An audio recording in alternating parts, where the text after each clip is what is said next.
Evangelho de João, capítulo 14, começando com o versículo 1. Apenas 6 versículos. Não se turbe o vosso coração. Credes em Deus, crede também em mim. Na casa de meu pai há muitas moradas. Se assim não fora, eu vos teria dito, pois vou preparar-vos lugar. E quando eu for e vos preparar lugar, voltarei e vos receberei para mim mesmo, para que onde eu estou, estejais vós também. E vós sabeis o caminho para onde eu vou. Disse-lhe Tomé: Senhor, não sabemos para onde vais. Como saber o caminho? Respondeu-lhe Jesus: Eu sou o caminho, a verdade e a vida. Ninguém vem ou vai ao Pai, senão por mim. Obrigado, Pai Santo. O texto da palavra lida nesse momento, palavras do próprio Senhor Jesus Cristo. Pedimos-te que tu fazes ao nosso coração.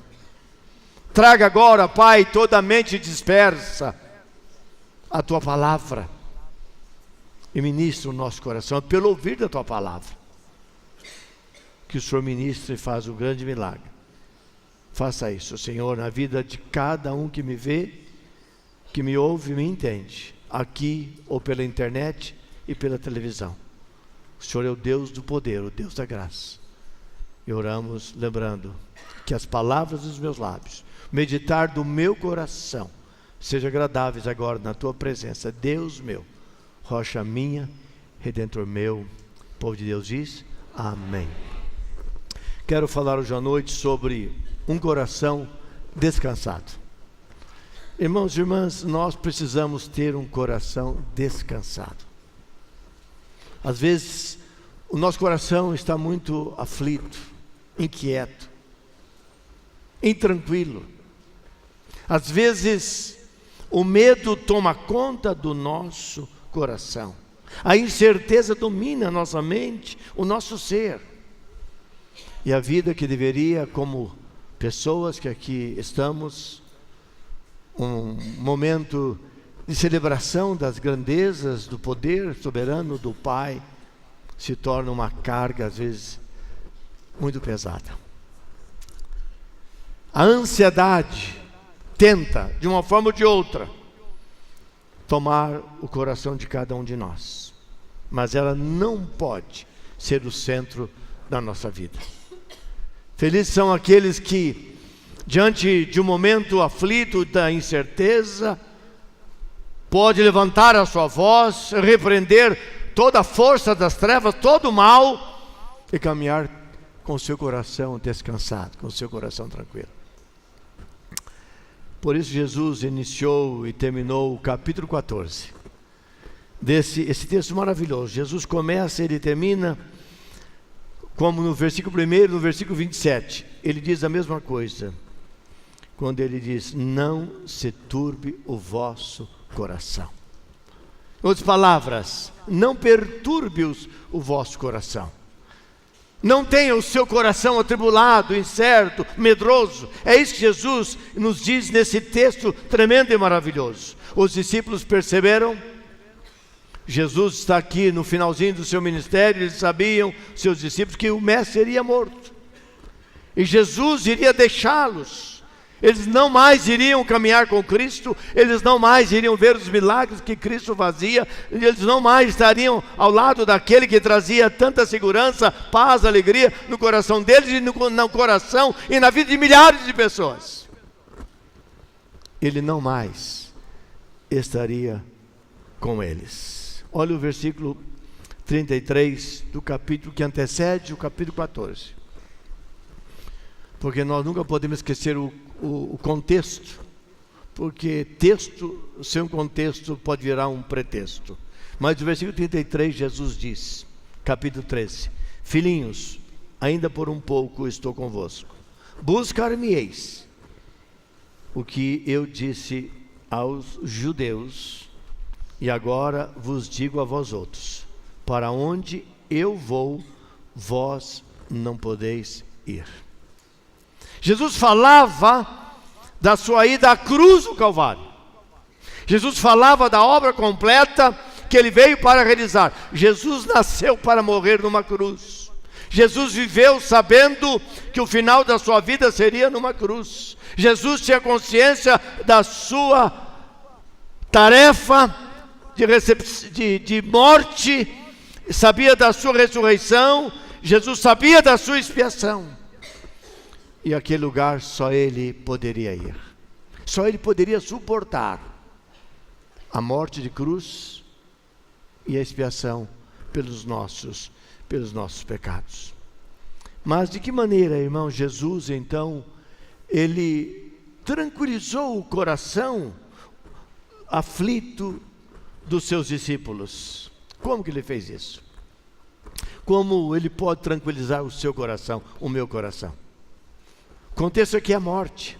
Sabe, minhas irmãs e meus irmãos, às vezes eu encontro crente muito ansioso com medo da morte. Pessoas que não sabem se preparar para a morte. Elas não sabem lidar com a morte. Muitas pessoas idosas, à medida que elas vão ficando idosas, elas entram em depressão porque estão sabendo que estão mais próximos da morte. É mais fácil imaginarmos a morte de uma pessoa idosa do que uma pessoa de meia idade, um jovem ou uma criança. Embora isso não determina a segurança de ninguém. Estou ficando velho, problema aqui, o problema ali, eu vou morrer, o que vai acontecer comigo? Irmãos, nós temos que lembrar que a morte é um presente. Nós temos que olhar para a morte como uma dádiva de Deus. Na verdade, quando morre alguém cristão, nós devemos fazer uma festa, celebração, porque essa pessoa saiu de um mundo difícil, num mundo de sofrimento, num mundo de dores, para ficar o resto da vida na presença de Deus. Você crê nisso ou não? Mas o que acontece com as pessoas? Parece que o dia da morte é o fim de todas as coisas. A morte é uma promoção. A morte é estar mais próximo de Cristo. A morte é desfrutar o que nós aprendemos a vida inteira como cristãos. Nós vamos sentir a falta da pessoa amada? Com certeza.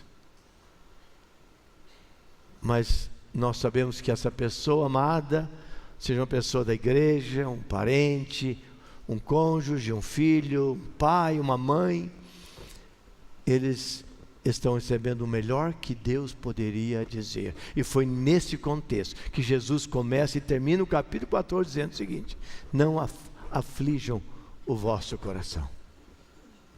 Vocês não podem fazer isso. Sabe, irmãos, aqui eu encontrei 6 promessas nesse capítulo para que eles pudessem ficar tranquilos. Eu não vou falar dessas 6 promessas nessa noite. Vou pegar a primeira promessa e levantar alguns aspectos da primeira promessa. Mas aqui no primeiro, começa logo no início. Encontramos quando Jesus, ele está dizendo: vocês irão para o céu. Que promessa extraordinária, está lá nos capítulos 14, de 1 a 6, que eu li. Ele está dizendo, ele está fazendo promessa: vocês irão para o céu. Pode deixar um pouco mais aí, irmão. E vocês vão para o céu é o lugar de vocês. É lá que vocês vão viver a vida inteira, a eternidade. Eternidade não tem mudança, não volta mais atrás. Segundo lugar, vocês agora conhecem o Pai. E conhecendo o Pai, vocês estão seguros. Porque vocês conhecem o Pai. O Pai é bondoso, o Pai é amoroso. O Pai traz consolo. O Pai cuida. Em terceiro lugar, vocês aprenderam a orar. Jesus ensinou os discípulos a falar com o Pai. Jesus, quando orava, ele se dirigia ao Pai. Os discípulos viram ele falando com o Pai. E quantas vezes o Pai responde, às vezes com milagre, às vezes de uma forma muito incomum, às vezes com a sua própria voz. Mas eles aprenderam a orar. Quem não ora não experimenta o sobrenatural de Deus.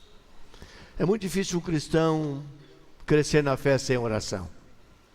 Eu não estou falando essa oração decorada, corriqueira, de 1 minuto, com pressa, cansado, e quando é possível. Quando a igreja, nós somos salvos, aprendemos o prazer da oração. ouvir Deus falar. A oração, irmãos, não é só a gente falando. Você pode orar lendo textos da Bíblia e deixar Deus falar no texto. E fazer as intercessões, a adoração ao Pai. Jesus está dizendo, vocês aprenderam a orar. Em quarto lugar, Jesus diz, vocês agora têm o Espírito Santo. Capítulo 14, versículos 16 e 18, ele fala sobre o Consolador. Eu deixei para vocês o Espírito Santo. O Espírito Santo é consolação na nossa vida. Irmãos, quem está aqui hoje é o Espírito Santo. O Espírito Santo habita no nosso coração. Quando eu me converto, eu sou batizado pelo Espírito Santo. Sem Ele eu não me converto. Eu olho para mim, eu olho para a minha força, eu olho para o meu dinheiro, eu olho para o meu conhecimento intelectual. Quando eu me converto, é porque o Espírito Santo está em mim e me faz ver aquilo que eu jamais ia ver pela minha capacidade humana. Essa certeza absoluta de homens que viveram confiados, firmados, comprometidos com o Senhor. Como Paulo diz, eu sei em quem eu tenho crido e sei que Ele é poderoso para guardar o meu tesouro até o dia final. Essa convicção. Vocês têm o Espírito Santo. O que nós precisamos agora, minhas irmãs e meus irmãos, é crescer na intimidade com o Espírito Santo, é sermos cheios, deixarmos que Ele nos encha. Quando Paulo fala sobre isso, o apelo é esse: deixe que o Espírito Santo te encha. Não vai se embriagar com as coisas deste mundo, mas deixe o Espírito Santo encher a sua vida. Em quinto lugar, vocês sentiram o amor do Pai. Vocês sentiram o amor do Pai. Jesus disse, capítulo 14, 19 até o 24, ele fala sobre vocês. Vocês sentiram. O amor do Pai é tremendo, é maravilhoso, é transformador, é afável. Como é bom, quanto mais nós sentimos o amor de Deus, mais paixão nós temos por Ele, por Jesus, pelas coisas dEle e pelo reino dEle. Porque nada, irmãos, nada, absolutamente nada será aproveitado na nossa vida daquilo que nós mais damos valor. Nosso dinheiro, nossa posição, o nosso conhecimento intelectual, tantas coisas, até mesmo a nossa própria família. E em sexto lugar, vocês experimentaram a paz que vem do Pai. Por isso que nos versículos 25 a 31, ao encerrar o capítulo 14, Jesus fala sobre esta grande verdade na nossa vida. Irmãos e irmãs, hoje eu gostaria que você saísse daqui, se por acaso há uma única pessoa aqui que tem tido medo de morrer, você que não tem aprendido a lidar com a morte, você que não sabe o que vai acontecer se algo acontecer na sua família, você perdeu seu pai, a sua mãe, se você perder um filho ou uma filha, ou um cônjuge, ou essa noite, o Espírito Santo está dizendo para você, não deixe ficar tribulado o seu coração, não se turbe o seu coração. Ele diz, credes em Deus, crede também em mim, eu vou cuidar de você. Mas para isso precisamos de confiar inteiramente nele. Por isso podemos ter a convicção de um coração descansado. E falando sobre essa primeira verdade, irmãos, hoje à noite vocês vão para o céu. Eu quero levantar o primeiro princípio, que está no versículo 1. Jesus conforta o nosso coração sempre. Você pode dizer um amém ou não? Amém. Meu pai, estou dizendo que Jesus conforta o nosso coração. Você fica olhando para mim assim, eu estou dizendo algo que só Ele pode fazer por cada um de nós. No momento mais difícil da nossa vida, Ele está aqui presente, ao nosso lado. Ele toca em nós, Ele faz algo tremendo e poderoso em nós, porque Ele quer trazer conforto ao nosso coração. Filho, eu estou com você aqui. Eu estou com você. Vai para frente. Lembra de Pedro? Sozinho naquela cadeia, esperando ser degolado. Vai o anjo, fala, Pedro, coloca a capa, meu irmão, coloca a capa, põe as sandálias no pé, vamos embora daqui. Porque Herodes está esperando terminar a Páscoa para degolar Pedro, o apóstolo. o Senhor está conosco. Os que creem nisso, diga amém. Então, irmãos, ele está dizendo, Jesus nesse texto, ele fala que é para nós crermos em Deus e crermos nele também. Ele diz, não se turbe o vosso coração, credes em Deus, no Pai, e credes em Deus e crede também em mim. Aqui está o grande ensino para a nossa vida. Precisamos confiar em Deus, e precisamos confiar em Jesus. Nós somos guiados pelo Espírito Santo. O Espírito Santo habita no meu coração, creio que habita no seu coração. Todos nós precisamos tomar cada dia posse maior da porção do Espírito Santo. Mas é para nós crermos todo dia em Deus e no Filho Jesus Cristo. Quando Moisés é morto, lá no capítulo 1 de Josué, no versículo 5, ali é uma promessa tremenda de Deus, do Pai, para crer no Pai. Tremendo na vida de Josué. Josué tinha uma grande tarefa à frente. E ali ele diz assim, deixa eu ler o texto. Nesse Josué capítulo 1, versículo número 5, diz assim: ninguém, presta atenção, Josué, ninguém te poderá resistir todos os dias da tua vida. Ninguém, Josué. Como eu fui com Moisés. E você se lembra, Josué? Josué era discípulo de Moisés. Josué caminhava com Moisés. Josué ajudava Moisés. Josué carregava a capa de Moisés. Josué carregava a comida de Moisés. Josué fazia tudo, era o discípulo de Moisés. Ele sabia como Deus agia com Moisés. Ele diz, assim serei com você, assim serei contigo. Ele diz assim, não te deixarei e nem te desampararei. Aleluia. Irmãos, é isso que acontece quando nós aplicamos o versículo 1 no nosso coração, em qualquer circunstância da nossa própria vida, para crermos em Deus. Para crermos em Deus. Há um texto no Salmo 141, versículo 8.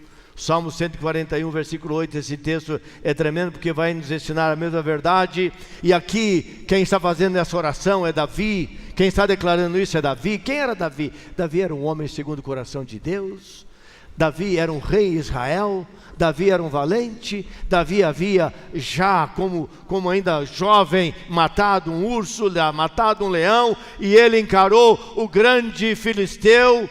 Ele encarou aquele grande soldado Golias e destruiu e matou. E com a espada de Golias ele corta o seu pescoço. Um homem que sabia quem Deus era. Irmãos, quando nós sabemos quem nós somos em Cristo, quem nós somos no Pai, como o Pai se comunica conosco e age na nossa própria vida, não temos o que temer. Não temos o que temer. E olha esse salmo. Pois em Ti, Senhor Deus, estão fitos os meus olhos. Em Ti eu confio. Não desampares a minha alma. E é por isso que este homem foi capaz de fazer o que ele fez. Veja só a intimidade dele. Como ele conversa com Deus. A confiança não estava nele, estava no Deus que estava com ele. E aqui está o grande segredo de uma vida cristã cheia de vitória. Mas não só Jesus diz assim, olha, não perturba o seu coração, não deixa a aflição tomar conta do seu coração. Versículo 1, você precisa crer em Deus, mas você também tem que crer em mim.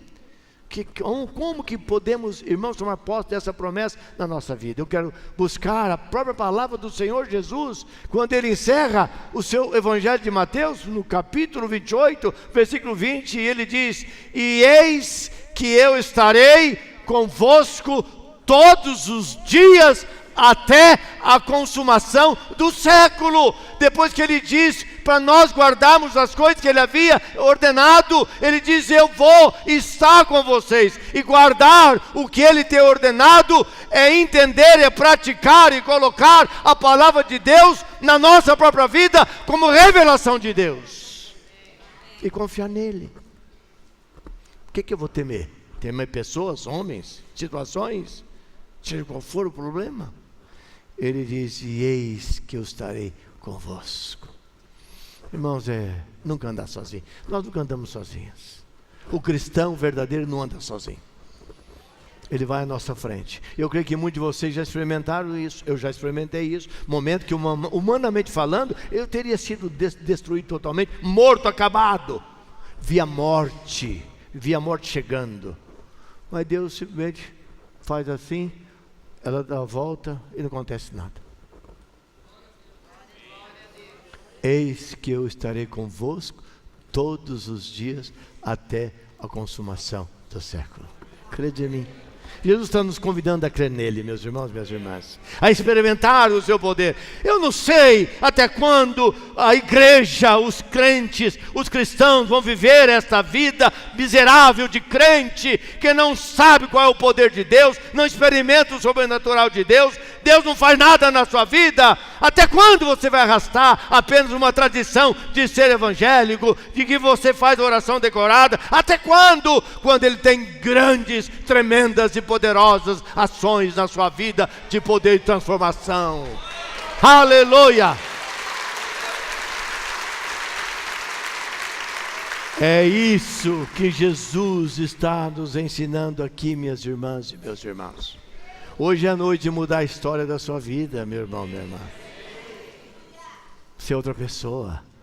Não porque somos melhores, mas por causa do grande Deus, do grande Jesus dentro de nós, que nos toma pela mão, que conduz os nossos passos e fortalece a nossa vida. E Paulo colocou isso de maneira extraordinária. Paulo, quando escreve a sua carta aos Romanos capítulo 8, Romanos 8, 33, veja só o que Paulo diz. Olha o que Paulo diz. Paulo, ele diz assim: quem intentará acusação contra os eleitos de Deus? Quem são os eleitos aqui, minhas irmãs, meus irmãos? Os eleitos de Deus somos nós. Há outro texto que fala Filho de Deus. Mesma coisa. Aqueles que são escolhidos, aqueles que se rendem a Jesus, se entregam ao Senhor Jesus, dependem dEle. Fez uma opção na vida. Eu poderia caminhar por aqui, pelo meu próprio caminho, mas eu vou caminhar por ali, porque aqui é o caminho de Deus, o caminho de Jesus. Eu quero caminhar com Ele. Eu vou fazer a vontade dEle, porque a vontade dEle é boa, é agradável, é perfeita. É nessa vontade que eu quero caminhar. Aí ele diz assim, versículo 33: é Deus quem nos justifica. Eu não tenho tempo para ler o restante desse texto, eu quero que você leia. Como Paulo, ele trata o relacionamento de Jesus, do Pai, do próprio Deus, para com aqueles que são filhos dele. Como que ele cuida, como ele ampara, como ele age de maneira poderosa e gloriosa na vida dos seus filhos. João Calvino viveu no século XVI, ele foi, na época de Lutero, na Alemanha, ele na Suíça, chamados reformadores. Uma época complexa, de crise, a igreja destruída, o povo enganando o povo, a igreja enganando o povo, vendendo entrada no céu, vendendo apartamento no céu, as pessoas usando dinheiro que vai garantir a sua entrada no céu, uma coisa terrível, mentirosa. E João Calvino diz o seguinte: aqueles que não estão prontos para uma vida na eternidade já estão mortos desde agora. Presta atenção, aqueles que não estão prontos para a vida na eternidade, que esse Jesus maravilhoso, esse Pai, nos conduz para lá, já estão mortos agora. Porque, irmãos, a vida cristã não é alguma coisa que nós vamos viver, a vida com Cristo, a vida eterna não é alguma coisa que vamos viver depois, mas é algo que nós estamos vivendo agora. Você crê nisso ou não? Com Ele para sempre, aleluia.